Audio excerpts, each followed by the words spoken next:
Life is about transactions. We give in order to receive, and in business, we like to get a return on what we give. When it comes to health, we can transact and waste our transactions, or we can invest and generate wealth. A client who wasted his health transactions for wealth got promoted from a local to a global position. So he was based in Johannesburg and managed a team in Qatar, in Rotterdam, and reported to Chicago. He got to gold status on Emirates, gold elite status on Etihad, and platinum for SAA in 12 months. So he was in 3 international cities a week on average. He did over 1 million air miles. And to cope with the stress of traveling and the jet lag, he would not only turn to comfort food, his comfort food of choice was hamburgers, but he would run extensively, so much so that he managed to do 4 marathons that year as ultramarathons. He had a niggle, though, in his left hip, which he managed to ignore, and a bit of a postnasal drip that kept a slight headache going. 18 months later, he had to take 18 weeks off to recuperate from a hip replacement at the age of 42.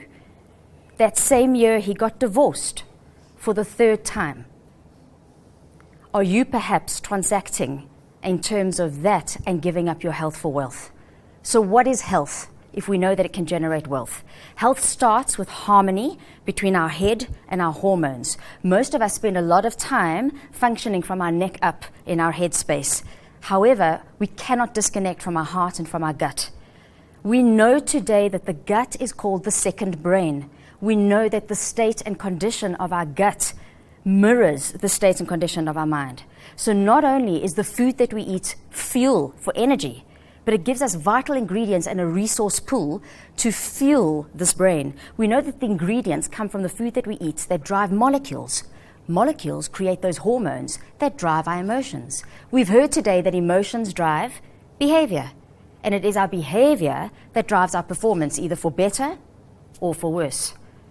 Are you being driven, like my colleague, by stress, sugar, stimulants, sex? He was doing that. The stress was increasing his adrenaline. The high levels of stress from the travel were raising his cortisol. Cortisol makes you feel bulletproof, so you can ignore a niggle in your left hip. It also lowers your immune system, so you get ill. But many of us are perhaps not horizontal in bed just yet with full-on burnout, but we're not well either. And then he was getting the serotonin to make him feel better through the comfort food. Hamburgers tend to do that. And he was getting the dopamine rush through the coffee and the extensive exercise. Another part of health is looking at how we manage our energy, because energy is renewable, unlike time, which is a finite resource.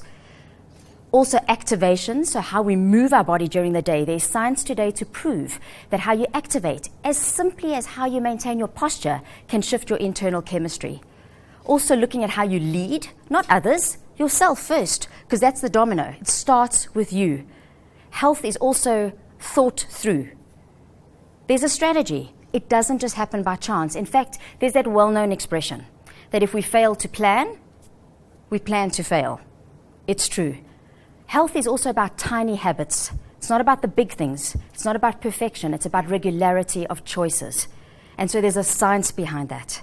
And lastly, health is about happiness. That's the output. We know that happiness is the springboard towards wealth and success.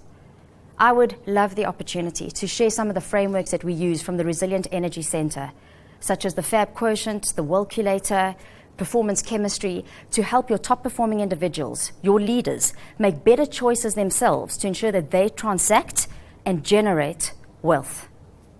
Thank you.